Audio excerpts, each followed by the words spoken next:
This is Idiots versus Idiots, a podcast where myself, Danny, and the big man, we talk about business and marketplace news. We have four fantastic stories. Can you count to 4 without holding up your fingers? No, I can't. I still have to do this to figure out which way is left and right. So, yeah, I still remember when I first moved to Austin way back when, I asked the fella for directions. He says, well, you're going to want to go west. I was like, all right, I'm just going to have to look up on a map. See that? My wife's that way. West, north, south, shit. No. Left, I don't know right. where we're going. No. You got to give her directions. I was like, you got to let me know. I got to pass a fire hydrant, left at the tree stump. You're going to see old Earl out there. He's always out there. Don't worry. He's always there. Yeah, that's right. Out there. I like a jug of moonshine. But this first story is about podcasting. It's so meta here over at Idiots vs. Idiots. We're talking about people podcasting. use that. It's so meta. What does that mean? What, like, again, maybe I'm too old. What's meta? It's so meta. What is that? Okay, it's when you're referring to yourself. You're talking about something that is in reference to you. This isn't entirely meta. It's partially meta. So the good folks over at the Wynn Hotel, the Wynn and the Encore, so Steve Wynn, huge hotel in Las Vegas. Las Vegas, by the way, has had a rough go of the old Dos Equis. If I do say so. By a lot. I got a buddy of mine that builds slot machines, has a company that sells them to, obviously Vegas is big time, and they have essentially from the other side, like the ordering slot machines and all the things that support Vegas has essentially said no thank you for the foreseeable future, right? Right. We're sticking with what we have because we can't even afford what we have. And, so they're looking for anything to give them a leg up at this point coming out of this thing. Like anything and everything. Yeah, and so we're going to talk a little later in the show about Dave El Prez Portnoy. This is kind of in the same vein as what Barstool Sports has done with Penn National Gaming. They have done a merger now with Penn National Gaming where he's getting into the gambling side of the industry, which is where he said, the whole point was he wanted to be in gaming. So Wynn has, very smartly seen the strategy and said, hey, we can do that. They're doing a deal with Blue Wire. Blue Wire. So I have a tendency to keep my eye on everything that's going on in the podcasting industry because I'm a podcaster. Never heard of Blue Wire. And I said the same thing. And again, and I said this, and I'm going to repeat this here, is I think that's because in the podcast industry, other than Spotify, I don't know that there's any other. What's the second place? Like, I couldn't even tell you what second and third place is. Yeah, there's huge networks like Wondery, and there's two or three others that. But those are. I would put those more in the category of if you were looking at comparing it to TV. Wondery is like, the opinion channel or some kind of extra channel. It's not an ABC or an NBC or, you know what I mean? I know what you're saying, but like Spotify is first they're a delivery platform, right? Spotify is not a production studio. True, but they've bought all into podcasting, right? Versus you can't say that about YouTube, right? YouTube is not a podcast platform. It is a delivery platform, but it's not a podcast first platform. And other than Spotify, I can't list another 6 other people that are, that are big names, and nobody even close to even this. I mean, this right here, we're talking about Blue Wire. According to what I've read today, it's 140 shows hyper-focused on sports. Now, I'm a sports talk show guy, which was another big thing. I listen to sports podcasts and watch sports shows and stuff like that. Big football guy, all that stuff. I've never heard of Blue Wire or any of their shows. Now, I get why the Wynn is partnering. They're not only partnering, they're footing the bill for the $3.5 million renovation to put this right inside their doors. I mean, they're putting it right inside as an attraction. Yeah. So, have you ever been to the Wynn or the Encore Hotel? Oh yeah. So have I. So I went there because they have a Ferrari dealership in the hotel, and I go over to the Ferrari dealership, and it's $5 just to get in because they know nobody's buying a Ferrari. I've never been into the Ferrari dealership, but okay. Yeah, well, I've been into a couple Ferrari dealerships in my lifetime. And I looked, and I was like, "There's nothing interesting." So I didn't walk in, and I'm leaving the Ferrari dealership, and I see a blackjack table, and so I left. So the Wynn Hotel has paid me $500 in my lifetime. So thanks for that. Well, but that's exactly the point here, right? It's an attraction. That's all they see it as. Is totally. They're a way to get people in the doors, because if you walk into their casino versus the casino across the street, you're going to sit down at that blackjack table, you're going to gamble, you're going to do whatever. Yeah, so go ahead. Because there is a mass, on a state-by-state level, sports betting is becoming more and more legal in states. I think there's 20 states right now that have legal sports betting, and there's a lot of upstart companies that are doing sports betting apps and so on, and Barstool Sportsbook is one of them. And having the backing of Penn National Gaming is why that deal made sense. Now, what's interesting here is the Blue Wire podcasts will start promoting WynnBET, which is like their app to sports betting. So by putting the sports-facing podcasts right in the building, makes plenty of sense. Makes plenty of sense to me that they're going to put them might as well. They got to have a studio somewhere. So they're going to put it right in their house.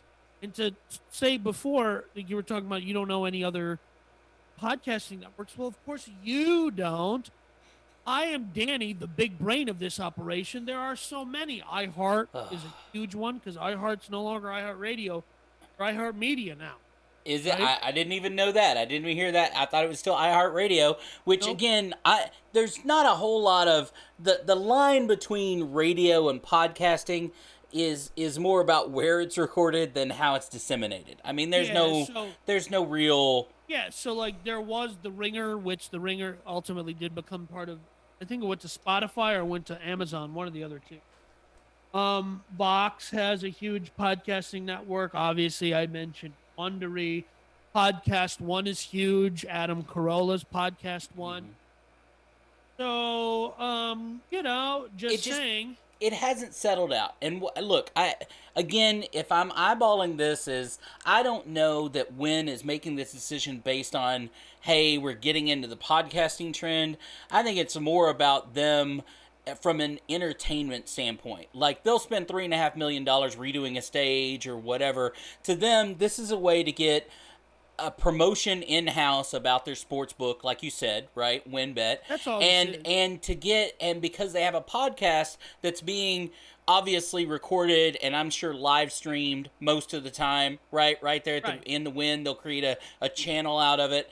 And and especially being a sports book, they're going to try to get every sports star, you know what I mean, no matter what sports they play, they're going to try and get them in the building so that everybody walking by can see, right, all these people through the glass that are sitting there recording a show and whatever. So you get celebrities in, you get some podcasting people in, maybe you can get a few more people through the door, and Vegas has spent a lot more than $3.5 million on less.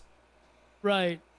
And if you will remember, Robert De Niro played a character in the movie Goodfellas, or was it Casino? I can't remember. It was Casino. Sorry, it was the movie Casino. Oh, where he played the casino manager or money guy, something like that. Yeah, exactly. I love the fact that Robert De Niro can play pretty much anybody, including a Jewish person, like, because he's Robert De Niro. But he at one point in time, in order to have an excuse to have him in the casino, this is based loosely on history, he wasn't allowed to get a gaming license, but they just delayed his gaming license. And in order to, he plays Sam Ace Rothstein. And in order to keep him in the casino, they start a TV show for him, a local whatever back in the 80s or 90s or the 70s they could do. And so this is loosely based on history. So the character that he is, playing, this actually happened to that guy. He started a show in order to give him a reason to be on the casino floor. So this is not a new concept of like having, and listen, this is one of those things where, they have comedy shows and there's casinos have DJs play, DJs have permanent shows at places. And right before the pandemic started, a comedian and podcaster I enjoy that big man can never seem to remember is a guy named Tom Segura. And he was living in California and he was going to do a residency. They call it a residency. He could do a summer-long residency in Las Vegas. And so the concept of bringing a podcast in is not foreign in the sense that they're always trying to evolve with entertainment. But what's interesting to me is that podcasting has become so ubiquitous, has become such a normal thing, because I still remember this guy named Wes Dice. He has the blackest name of the whitest guy could have. Okay. He talked about this in one of my classes in college about how podcasting is going to be this huge thing. And I was like, what a weird guy. Because I'm like, this guy just really likes his iPod Touch way too much. This is pre-iPhone, by the way. Right. So I was just like, podcasting, you want to listen to people, even though I was a diehard talk radio guy and would listen to talk radio to school, from school. Then I would hop on the internet and listen online. Of course. It's just a podcast. Everything is a podcast. Well, so, and everything, most podcasts are recorded now. Video, just like ours is, right? Yeah. So again, it becomes more of a gray area. It just becomes different ways that you consume it. But I think Wynn is getting the better deal here. You're getting a podcasting company that's going to help you promote your new app product, your betting product. You get sports stars and big names in your front door to do these podcasts. Exactly. And then ultimately, if this is a success, they signed a 3-year deal, right? Right.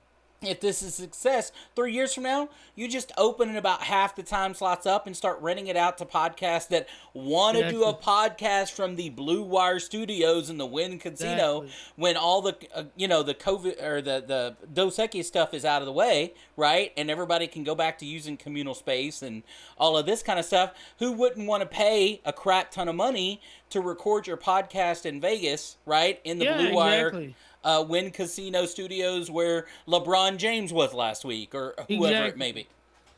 No, that makes a lot of sense. And I totally understand why they did it.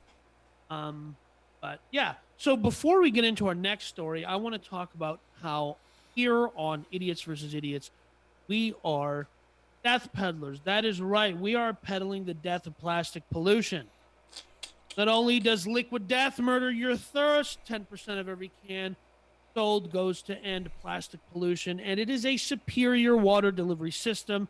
Use code IDIOTS10 on liquiddeath.com, and you'll get 2 free koozies with your order. Koozies. We'll have that coupon code and website in the description down below. So Were you ever a big koozie guy? Because I grew up in Texas, so yeah, so you want older siblings, and you know what I mean. Yeah, you're driving your truck on the farm. Cola and beer, and cola, mostly. like just cola. Cola, right? So koozies were like a lot. Everybody had their favorites, right? But you would snack. So but here's what I'm curious about. So when you were driving around on the farm as a young man, you have to sit in the bed of the truck. Oh yeah, no, kids didn't go up front, never. Okay. No, the kids your size especially didn't go up front. Yeah, 100%. Yeah, no, okay. I don't do well in bench seating. Yes, with other people. But yeah, I mean it was a great experience. Is all I'm saying. Beer koozies definitely. Now here's the question: is the beer koozie, does it fit this can? Of course, that's the point. All right, then we're down. All right. Absolutely. Now speaking of Texas, where the big man grew up. Where the big man is, where we are. We're headquartered in Austin, Texas. A recent neighbor of ours, Elon, good friend. We hang out with him. We play cards every Thursday. He's full of crap, but yes. That's not true. I hang out with you. Don't know what I'm doing on Thursday. I don't know what you do on Thursdays. That is very true. Okay. He just decided he is creating a city in Texas called Starbase. And of course, I'm calling it Star Killer Base because of... Well, so 3 days ago, this guy literally, and again, he's using Twitter, and I guess everybody just uses Twitter to say, like they've always used it to say weird things or crap, but it's become this announcement platform, right? Like, if I put it on Twitter, it gets everywhere else. Right? Like, it gets everywhere else almost instantly or whatever. So 3 days ago, it's like, listen, everybody puts out their press release, you know? Well, but it's not even a press. It literally, this is what it says. March 2nd, 2021. He has 2 tweets in a row, I guess because he forgot the second half of it. All he says is, I quote, creating the city of Starbase, Texas. And then another quote, from thence to Mars and hence to the stars. Right? Like, but again, like, that's all, like, that's the entire tweet. Like, that's well, it's 2 tweets. Okay. Well, but that's the entire press release. Like, the announcement, I'm just going to put this out there. Hey, yo, Starbase, Texas, I'm going to make it. That's it. Yeah. Listen, let me ask you this. And he says it's going to be powered by Dogecoin. No. It's ruled by Dogecoin. Ruled by Doge. Now, that's the question. Does he mean Dogecoin? Does he mean since his people has put out a press release saying that as they build out this city, right, they're going to make it very dog friendly? Is he speaking of, like, this is the whole thing about is you can sit here and spin this 50,000 different ways. Now, Starbase, Texas obviously doesn't currently exist, and there are rules about how you create a city. But Boca Chica, Texas used to have like 4 different names. So, well, and Danny and I looked up where obviously this is right on the border of Mexico and Texas, right on the Gulf of Mexico. Yeah. It's one of those places that is literally a couple of streets right now. His idea is obviously to build a city around where he's sending up satellites and stuff like that, right? And listen, there was a law passed or a measure passed, I forget, in Nevada. But it was proposed. I guess I don't know the full details of it because I didn't pay that much attention because Nevada. But it was something along the lines of allowing tech people to come in and buy up land or a city and just saying you got to privatize the city basically. Got to make the rules here. Right. Which I'm of course in favor of. But I think this is Elon Musk. This is what he does. Like, our show has turned into a show where we talk about 4 billionaires in stocks. I don't know how we fell into this rabbit hole, but we got to go where the stories are, I guess. Well, but this is what they do. I mean, he announced last year that he moved his Gigafactory, right, is currently being built in Round Rock, just outside of Austin, right? He announced then that he's moving to Texas, and now he's announcing this. And look, he's not the only one. We talked about Joe Rogan moving to Austin and all these different people or whatever. Texas is obviously a very big, business-friendly state. Always has been. For now. No state taxes, right? Income taxes, right? Yeah. Texas has been very adamant about no state tax and being very business-friendly. But yeah, we'll see.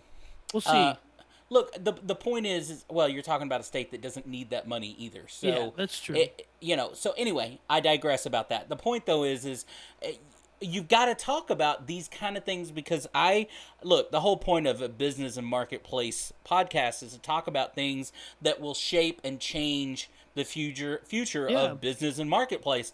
Creating a city, and again, part of the article was talking about how the judge down there in Cameron County said, look, I don't care if he is a billionaire or the second richest person in the world, he's going to follow all the rules and he's going to set it up properly and whatever. Let him follow all the rules, but I don't think that there's enough inertia to prevent him from taking over a little town. Well, no, and it's quite easier than you think. There are towns that you can buy on eBay, okay? A whole city, The next step, though, is incorporating a town and, all the blue tape or red tape or whatever color tape you want it to be to create something. But he's a billionaire that can pay a whole bunch of people to do it that he doesn't have to, right? Right, and it makes a lot of sense for him to centralize infrastructure in one place. I just think it's hilarious. I love it. I'm having such a good time with the concept of Starbase. But the problem is, I'm going to keep calling it Star Killer Base. And I don't, I hate to let Elon know this, but kind of an internet influencer. Okay, I'm a Fitspo influencer. Is there any worse time to be an influencer in today's like I'm a Fitspo term? Okay, but that term is such an awful term, right? Fitness inspiration. No, just influencer. Period. I'm a fitness inspiration. Yeah, you are definitely in shape if round is a shape. All right, okay. It is. It is a shape. But look, I can't say. Would it be cool to live in Starbase, Texas? Like, it would definitely be hot, but yeah. Let me tell you this much. Do I currently? I have a mailbox, etc. box on a famous street in Texas, just so I can say my business's address is on South Congress. So, will I get, when he changes the name to Starbase, will my mailbox move to Starbase, Texas? 100%. Okay, see, that's my deal. Like, I would love to say, like, will I buy a condo? Because you know he's going to build condos and, like, all these things down there. Like, will I buy a condo in Starbase, Texas? Yeah, we'll throw it on Airbnb. We'll split it. Exactly. Who wouldn't Airbnb, especially when they're about to launch a SpaceX, right? Yeah. Something or other. The week before, 2 weeks before? Come on. You know, listen, we're going to get into this, but memes have power, baby. Memes have power. Well, so you think the whole Doge thing is just him again pushing the altcoins that he's been pushing the last couple of weeks on Twitter? He hasn't been pushing altcoins. He's only been pushing Doge. So, and he's like, the SEC, which is an altcoin. Come on. It shouldn't even be classified as an altcoin. It was a joke. It was a joke. Hold on. To classify it as an altcoin, call Harvard just a university. It is the altcoin. Dogecoin is the premier altcoin. Bull crap. Bull crapola. It was a joke. You have to do an ad read, and then we're going to jump into this next story, and we're going to further discuss the power of memes. Oh, okay. So let me pull up my my read here. So, hey, shut it.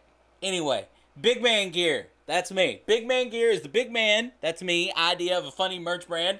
It is every corny dad joke, and that is true. Meme on t-shirts for sale on Amazon Prime, so that they'll print it for you and all that. Currently, you can buy the unapproved Idiots vs.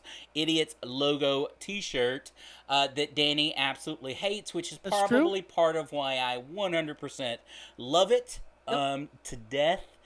Because that is this logo was created before our third round of negotiations, and our attorneys we settled on the big man is going to be the primary shareholder at 51%, but I'm 100% in charge of branding, even though I keep telling him that we have all the stuff that isn't correct to our style book, and I've emailed him our style book several times.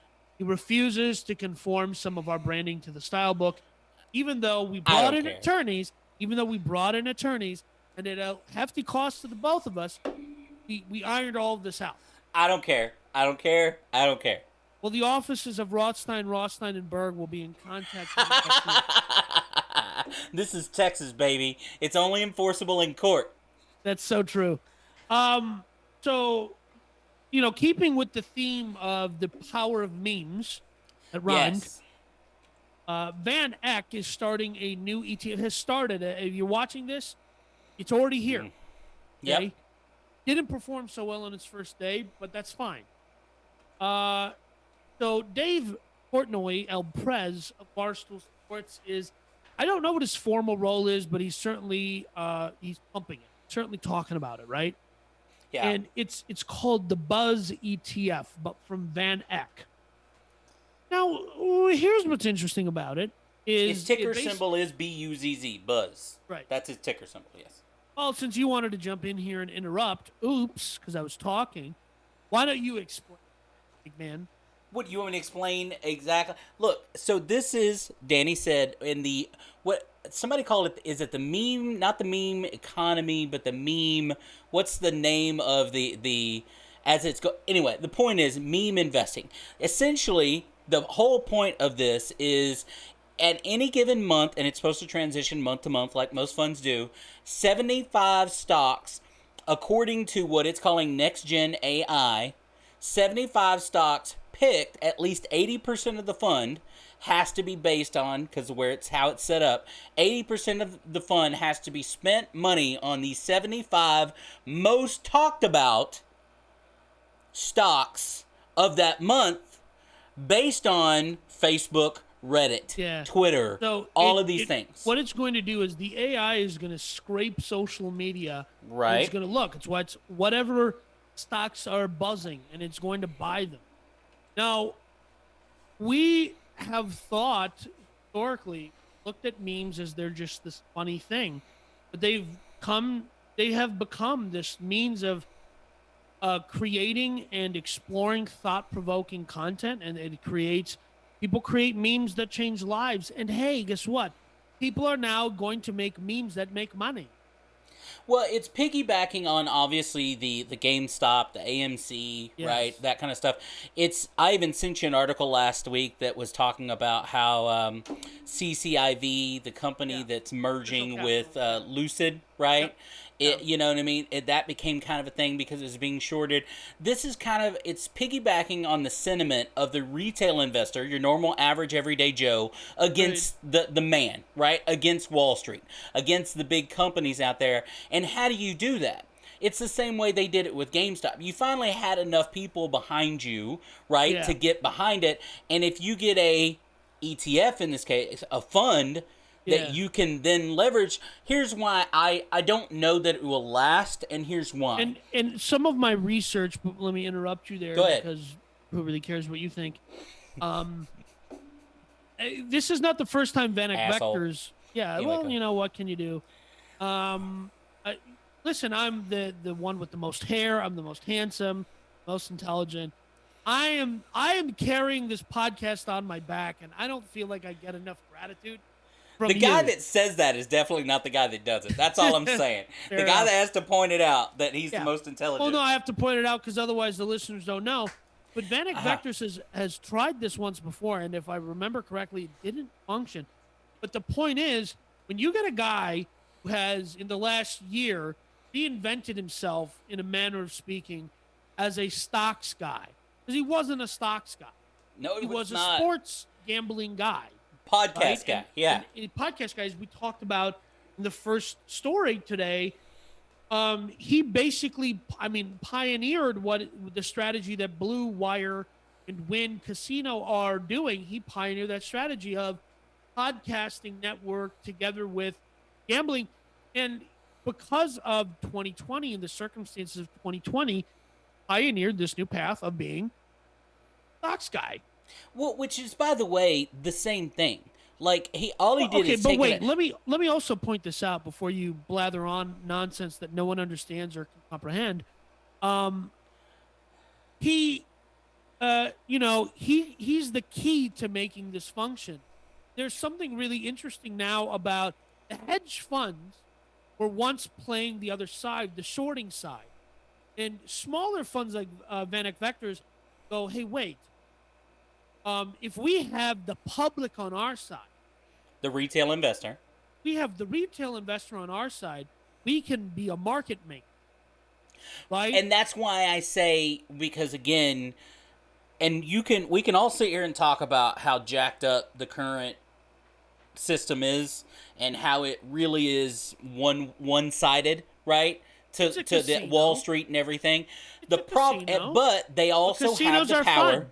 Yeah, but they also have the power to shut you down when they don't like the things that you're doing, right? Right, and this ETF is essentially trying to piggyback on something that they don't like. And it just gives those retail investors that pushed GameStop, that pushed AMC or CCIV or any of these others in the last couple of months, it gives them more power here's why. Because you're using AI to scrub, right, to scrape across all of these. How long before whoever, I don't want to say hacker, but technology expert goes, They already do this, right? On platforms like Reddit or whatever, you already have bots out there trying to discredit certain stories or increase certain stories. That's right. I can go on Reddit right now, or I can go on Fiverr right now, hire someone to sit there and do nothing but post on Reddit or Wall Street Bets or any other platform, right? Any other subreddit all day long about whatever I want, good, right, bad, or otherwise. And so that is interesting, but as soon as you said that, I thought, well, of course their AI is looking for non-human behavior. I'm assuming, right? I don't know how their AI is calibrated, but I would presume that they factored in somebody attempting to manipulate the market in an attempt to manipulate them. Yeah. A lot, and I try not to assume almost anything in business. And look, it would be very simple and inexpensive to create there already exist AI bots that find, you know what I mean? Look at Twitter, right? At any given day, I can go on here, this phone right now, and click on what's trending, and it's what's trending right now, right? Yeah. So it already exists, and right? you can change it to geotag, like, hey, what's trending in Cedar Park, Texas? So obviously they could just be using a basic technology in the beginning. Now you would hope that at some point somebody goes, hey, well, what about manipulation? And somebody at the top or currently involved or in the future goes, I don't give a crap about it, right? Right. We said we were going to do the 75 top, you know what I mean? Whatever. Right. So my thought process is, the point is, for the investor that buys into the ETF, what are they looking for? Gains, right? Right. And if somebody is out there, if you have the power to shift conversation to a particular stock, that in turn triggers the AI to buy up the stock for the fund, isn't that what the retail investor wanted anyways? Well, absolutely. And that's exactly what it is. It's making it easier for the retail investor. And you could make the argument that it, quote unquote, should be safer because it is a fund. It's not going to all be in one stock. It's going to obviously be more spread out over different stocks and stuff like that. So it should be, quote unquote, safer. And I say quote unquote because, I mean, it's all gambling to a certain extent. And if you're talking about meme stocks, you're talking about non-fundamentally sound stocks. Well, yeah, and, I think it's really important to add to that this is Idiots versus Idiots. This is a program which in the title, we admit that not only are we idiots, that he who listens also stupid. Hey, look, our disclaimer is our title, right? Like, the entire purpose of the title is to act as a fervent disclaimer so that when inevitably one of us trips over ourselves and says something silly, we can sit in a deposition, which will be put on YouTube, by the way. I will go, I don't recall that. I misremember. I don't recall that taking place. Also, our show is called Idiots versus Idiots. Hello. Yeah. But look, but again, learning is the journey. Learning is the journey, right? That's part of it. No, I know Danny doesn't like the hug kiss part of this, of where I believe part of this podcast should be people learning about business and marketplace. Danny really doesn't care about you learning anything. Just give him money. Yes. Speaking of that, before we continue with this particular subject, we did start up a Buy Me a Cup of Coffee account, right? Yes, Danny will put that link down. So you can buy us a cup of coffee. Please donate if you feel like you should. Buy Danny a cup of coffee. He definitely needs it. He gets nice and sleepy and, That's so true. I do. I take these special gummies, and they make me go to sleep. Yeah, I'm sure you do. But again, I think this is, like I said, piggybacking off of that. I don't blame them. It will make them a lot of money. The Dave Portnoy thing, the point I was going to make about him is he had the money to stick into an account that really was people still watching him entertain, right? He made more money than he probably invested or lost, and he lost a bundle, right? And people paid to watch him lose a bundle. And by paid, I mean views, right? Patreon, all this kind of... I would love to see I don't think he has a Patreon. Well, but however he monetizes his things, right? Whether it's through merchandising or whatever, advertising, whatever. Yeah, he's huge into merch, and he started the program DDT, Davy Day Trader Global. And that, again, a complete meme that we all watched. I mean, but he was trading in the like millions of dollars. Well, because that's what people were paying to see, right? Yes. He created another form of entertainment. If he made money, that was great as far as the stock, but I would be interested to see his 2020, not taxes, but revenue, right? I would think he probably made more on however he monetizes it, right? Through the different ways he does. I guarantee you he made more than he made in stock or lost in stock. Listen, let's assume if I was him, I'd want to lose on the stock so I don't pay tax, but make money on the make money and on make the merch. money on the newsletters and the you know what I mean, and all that. He doesn't do newsletters. You have no idea who this guy is apparently, because you have been saying things that correlate nothing to Dave Portnoy, but. Part of Barstool Sports. Yeah, I know, but again, you said started newsletters. You said Patreon. No, newsletters and Patreon only in the form of however he monetizes it. And newsletters, what you're talking about the abbreviation you spoke of, is just a stock tip newsletter that goes through email and text chain. It's still a newsletter. He doesn't do that. I don't think he does. That. He 100% does. Don't think so. All right, I'm going to have to prove Danny wrong, but I won't take up y'all's time. I won't take up y'all's time to do that, but go ahead, Danny. No, I'm just saying I don't think he does that. That's all. But I think this is overall, I absolutely put some money in my brokerage account with the intention of buying it. So. No, and I'll buy it just to say that, I'm in. Look, I same... all these talking heads on radio and TV here recently about, Dogecoin and, NFTs and some of these different things that we may talk about in the future.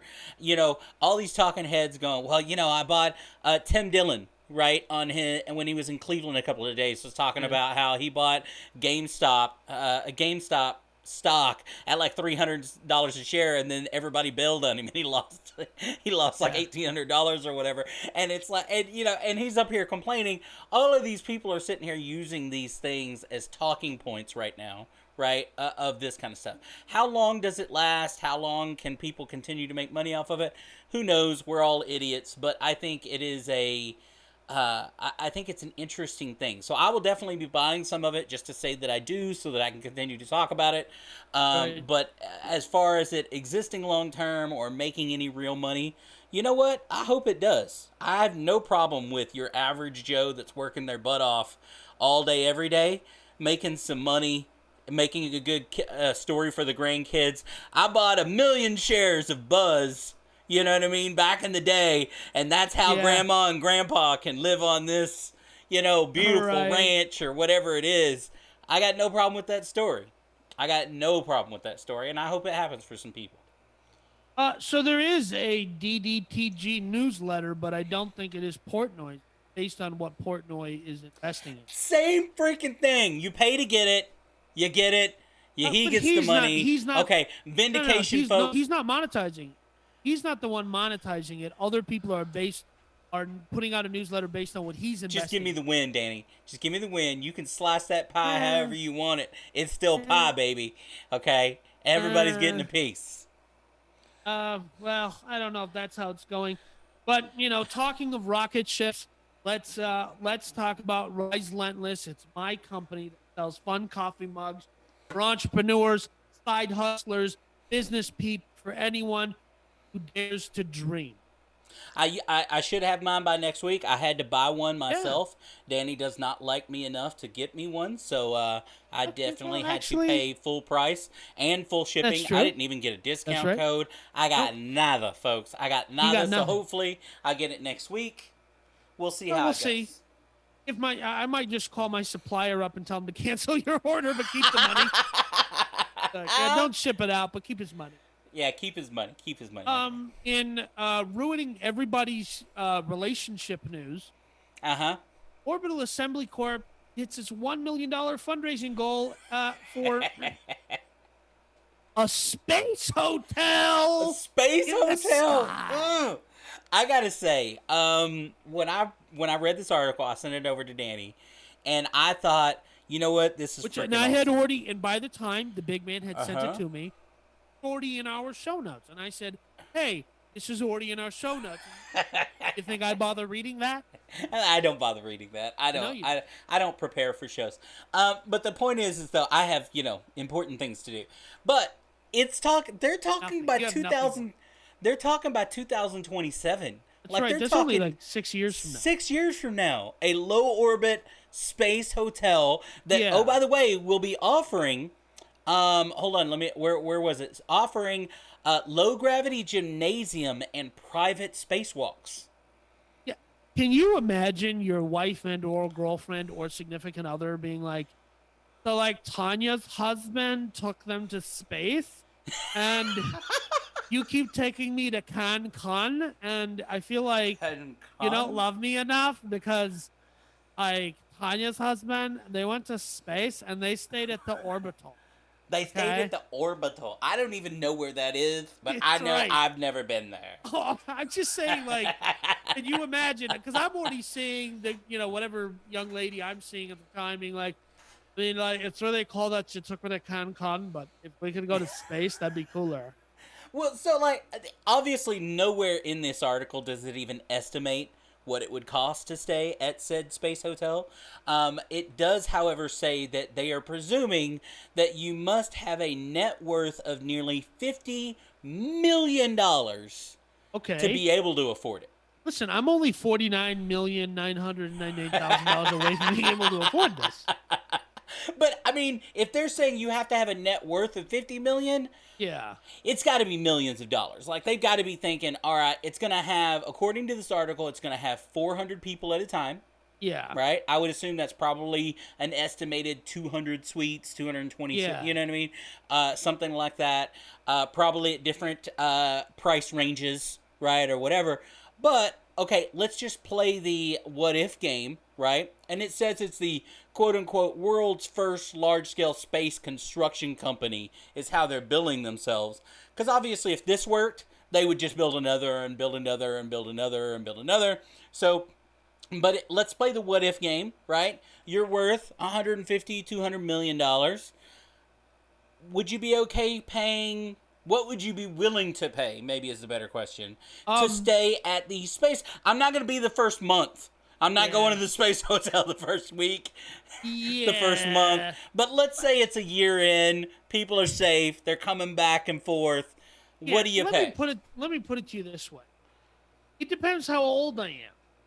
If I'm getting close to where it's like, well, let's say I'm 75, okay? My grandfather on both sides, they both lived well into their 80s. If I'm 75, I'm like, yeah, well, I'm gonna kick the bucket at some point, right? So why not go to the space hotel? Let's go to space. If it all goes downhill from there.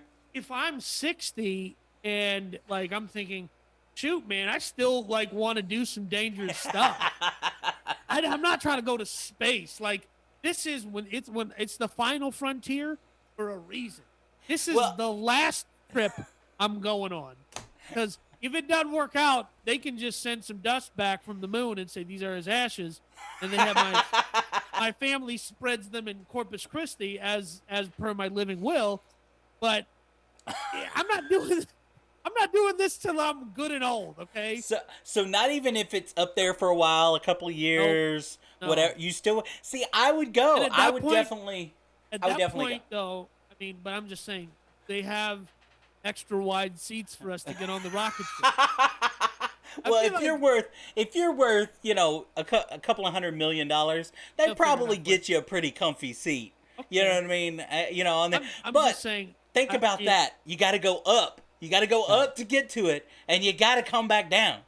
So that's where I'm already. And listen, I'm not afraid of heights. I'm flying. Not interested in dying, though. I'm a huge fan of living. So I'm addicted to life, okay? So I'm just saying, like, there's a lot of stuff in my life I've decided I'm just going to put off until later age. And that's strictly because the risk of dying is high enough that I go, well, if you kick the bucket at that age, who cares? Right? Well, no, and I get what you're saying there, but at the same time, there's certain things, and I am afraid of heights. I don't like heights. I don't like flying. I fly all the time, or I did before you know what I mean, insanity. But so it wasn't debilitating. Neither is my fear of heights, but I don't like it. Gravity has a great hold on me, and I don't for a ride, lot of reasons. I don't ride roller coasters. I don't. I don't think you fit on them. But the point is I wouldn't even if I fit. It's just not my thing, right? Well, no, it is my thing. I was I was back a couple years ago, and I went out to the Grand Canyon for my father's, a landmark birthday, and my father's afraid of heights, and there's a couple places around the Grand Canyon where there's no fencing. You just sit on the side of the Grand Canyon. Oh God, no! So no. my mom and not her sister, even close. and they were just like, kicking their legs off, and my father, of course.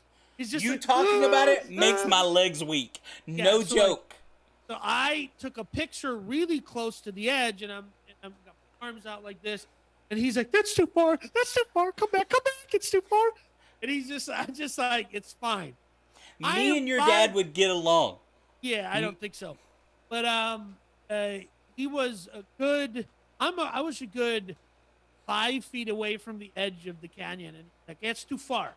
If I fall over right now, I have 7 inches. I'm 5'7". There's enough of my body it's fine. No. Yeah, it's fine. It wasn't a big deal. But it was a good time. So I hear where you're coming from there, but that is not what I'm worried about. I'm worried about getting Apollo 11. Okay.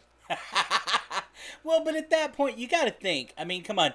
Obviously, we talked about SpaceX on the same podcast or whatever. Yeah. I mean, and their one that they actually just landed again blew up like 10 minutes after it sat down.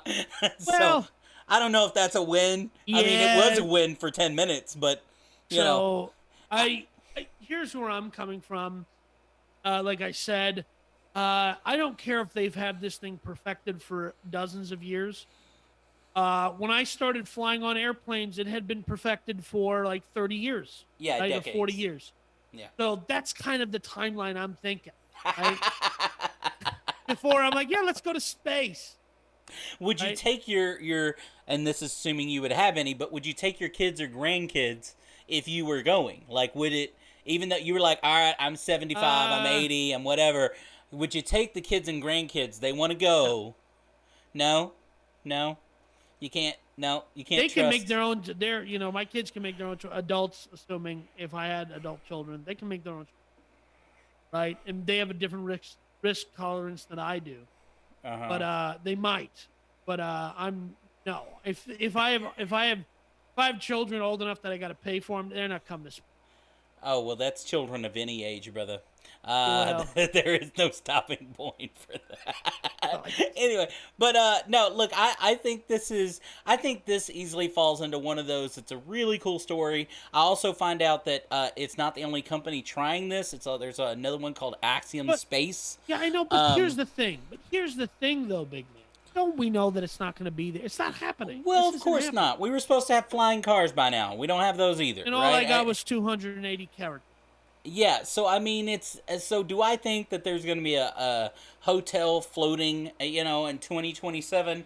I'm not going to hold my breath, but it would be really cool if there was. Right. Well, I guess that's, interesting. Well, anyways, hey, folks, that is it for Idiots versus Idiots. I do want to remind you to like this video. If you can share it on your Facebooks, on your Twitters, on your Instagrams, that's much appreciated. Of course, please hit the subscribe button and the notification bell. We're trying to start a program here that people listen to. Yeah, so listen to it and subscribe. Hey, and I'm going to get Danny on the TikToks. That's what I'm going to do. Nope, not happening. I'm going to get Danny on the Chinese data collection TikToks. That's all right. And I do want to leave you off with this one piece of advice. Never, ever be embarrassed. Share your feelings. Only be embarrassed that you have so many feelings.